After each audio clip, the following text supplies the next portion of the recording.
I remember standing in a crowded street in Barcelona with seeing people standing shoulder to shoulder, cameras are up, noise was everywhere, and I had this strange thought. Why does this feel empty? Not because Barcelona isn't beautiful, because it is. But in that moment, I wasn't looking at the city. I was looking at other people looking at the city. I remember trying to take a picture and realizing I couldn't even step back far enough to frame it because every angle had someone in it. And for the first time on a trip I had been so excited about, I felt disconnected. And just a few days later, everything changed. Not in Barcelona, but in a place most people skip. And what surprised me most wasn't where I went, it was how different I felt, because it made me realize something I hadn't expected. Sometimes the places we're told we have to visit aren't the places that actually change us.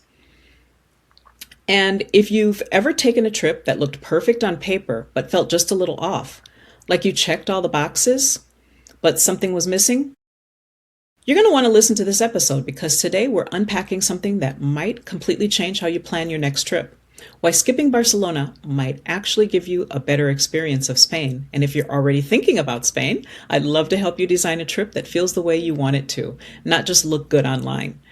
Don't forget to subscribe to my channel so you never miss an episode.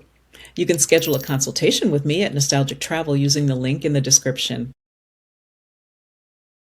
So welcome to Cheryl's Travel Blueprint, where we don't just plan trips, we design experiences that change us. Let's talk about Barcelona, because this isn't about criticizing the city. Barcelona is incredible, but it's also overwhelmed, and you feel that overwhelm in ways that are hard to describe until you're in it. Like standing in line for a cafe, finally sitting down, and before you even finish your drink, you can feel the pressure for the table to turn. Not because everyone's rude, but because the demand is constant. And what's happening here is something bigger, over tourism. There are too many people with too much pressure and the experience starts to shift. Thousands of protesters hit the streets in Barcelona to express anger at mass tourism and its impacts on the city.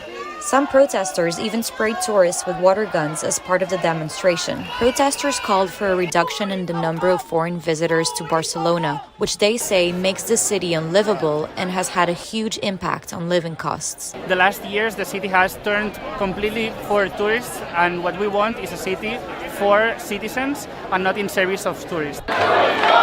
The cost of housing in Barcelona has risen 68% over the past 10 years, according to local authorities. The mayor of Barcelona recently said that by 2028, he would end apartment rentals for tourists by stopping short-term rental licenses for more than 10,000 apartments. That would make these homes available for locals to live in. Tengan un turismo sostenible que permita también vivir la gente que pueda vivir del turismo, pero que permita un turismo sostenible que no impida que los vecinos hagan su vida normal. It just becomes more crowded and rushed, less personal, and suddenly you're not experiencing Barcelona, you're navigating it. And here's the part most people don't realize. The issue isn't Barcelona, it's how we choose where we go. We've all been given a script. Go here, see this, don't miss that. Visit the landmarks, take the photos, move on to the next thing. And on the surface, it feels exciting because it feels like you're doing travel right. But underneath that, there's pressure, an invisible checklist running in the background of your entire trip. You're wondering, am I seeing enough? Did I miss something important? Are we making the most of this? And that pressure changes how you experience a place. I've had travelers tell me that they didn't even know why half the places were on their list. They just knew they were must-sees. And when I ask them where that list came from, the answer is usually a blog, a TikTok, a top 10 things to do list, some version of someone else's experience that they felt like they had to recreate. And this is where it gets really interesting because the moment you start following someone else's version of a destination, you stop noticing your own. And there's nothing wrong with looking to social media for inspiration because, it gives you ideas. But then you got to take that next step. It's just important to know yourself and what you want from an experience before you decide to book. I remember talking to a couple after a trip to Europe, and they said something that stuck with me. We were exhausted, but we felt like we couldn't slow down because there was still so much more to see. And I asked them, what would have happened if you skipped half of it? They paused because no one had ever given them permission to do that. And that's the real issue with the invisible script. It doesn't just tell you where to go. It tells you how to behave when you get there. You have to move quickly, see more, don't linger too long, and before you realize it, you're experiencing a place through urgency instead of presence. You wake up early to beat the crowds, you rush through breakfast, you check your list, and even in a beautiful place, you feel like you're behind.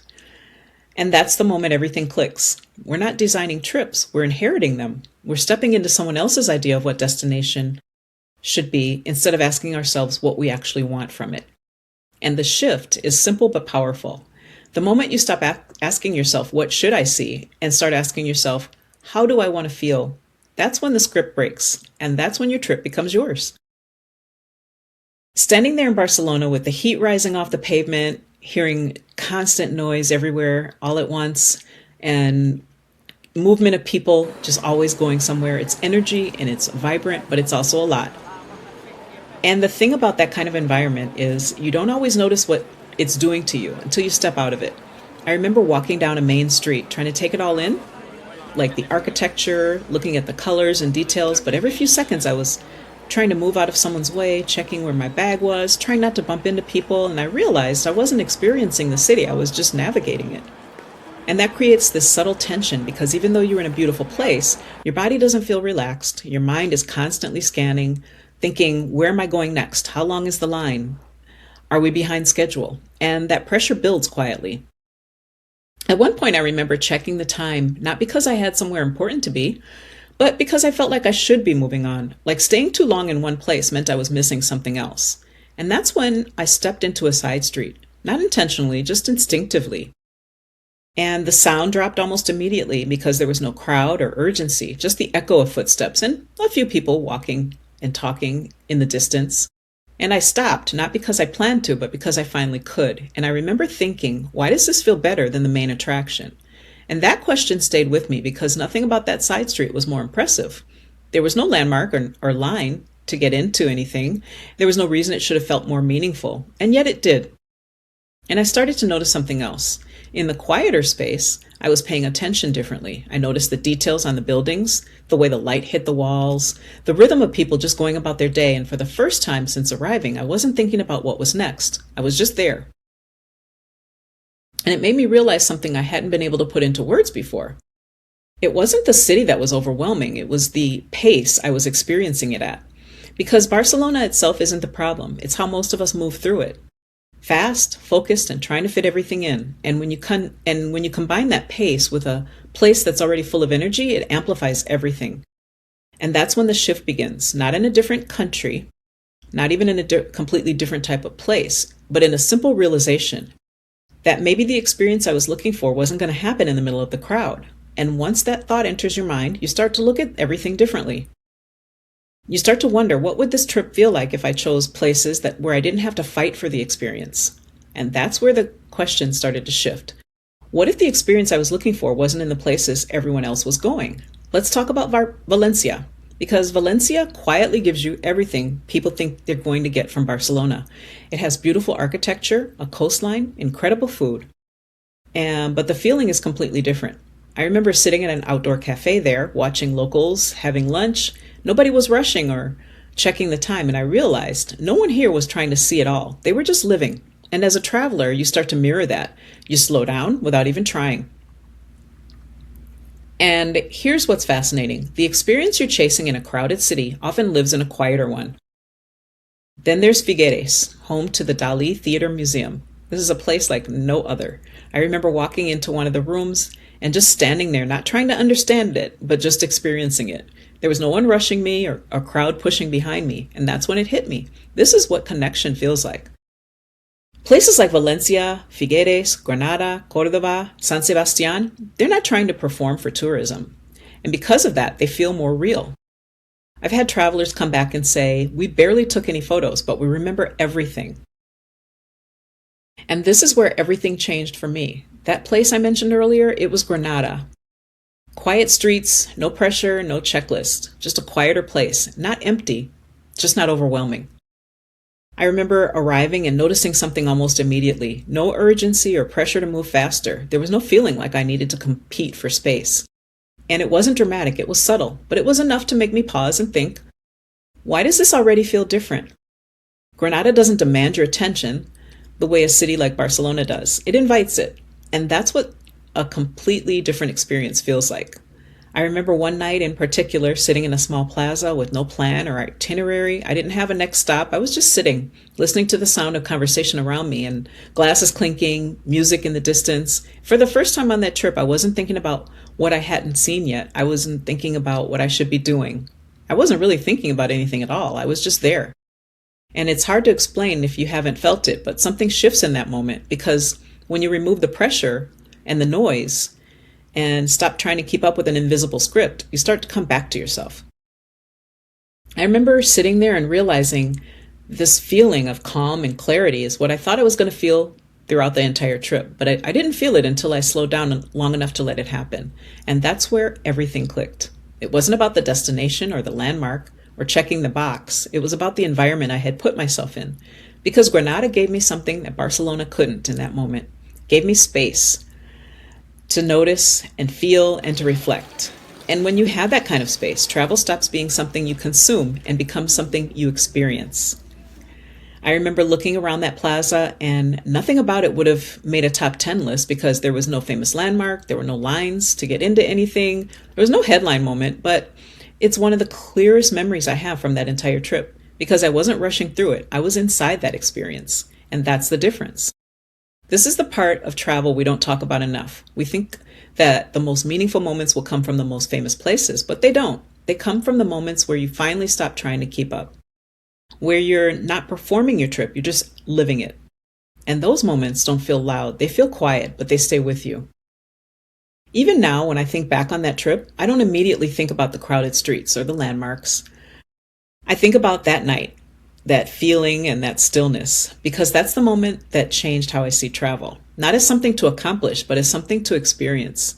And once you feel that, once you've experienced travel that way, you can't unsee it. You start asking different questions. Instead of saying to yourself, what should I see next? You might ask, where will I feel that again? And that's when everything about you and how you travel begins to change. And if you're starting to think about Spain differently, one of the best ways to experience these places is through curated local experiences, whether it's a walking tour, a food experience, or a day trip to a smaller town. I've included a link in the description to get your guide, where you can explore experiences across Spain, including some incredible options in places most travelers overlook. And just so you know, I may earn a small commission at no extra cost to you. And don't forget to subscribe to my channel so you never miss an episode. Hidden gems work because they remove friction. There's less noise and pressure and more space. And when you're not thinking about what's next, you start noticing what's now. Because travel isn't just about where you go, it's about who you become while you're there. In busy places, I feel rushed, but in quieter places, I just feel like myself again. If you want a different experience, you should think about these things. Define how you want to feel, choose fewer places, build in space, and go where others don't. The travelers who skip the obvious come home changed, not because they saw more, but because they felt more. You can go to Barcelona and have a great trip, but if you want something deeper, you might find it somewhere else, in a quiet street, a late dinner, a place you almost didn't choose. Because sometimes the most meaningful part of a journey is what you decide to skip. If this episode is making you rethink how you want to travel, that's exactly what I design at Nostalgic Travel. Schedule a consultation using the link in the description, and if this resonated with you, share it with someone planning their next trip, because sometimes the best decision you make isn't where you go, it's what you choose to skip.